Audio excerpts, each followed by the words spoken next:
Всем привет! Вот такой вот штукой я сегодня занимаюсь. Bosch Max 5. Собственно, шланг замурован в стене. Там также не подобраться. Засов. Пытаюсь как-то пробить. Такие вот.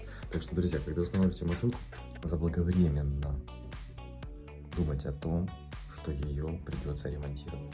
Так что имейте это в виду при установке. А так я не сказал самого главного, помимо всего прочего, из этой ниши я не могу достать машинку, потому что вот эта облицовка была приклеена уже после установки машинки.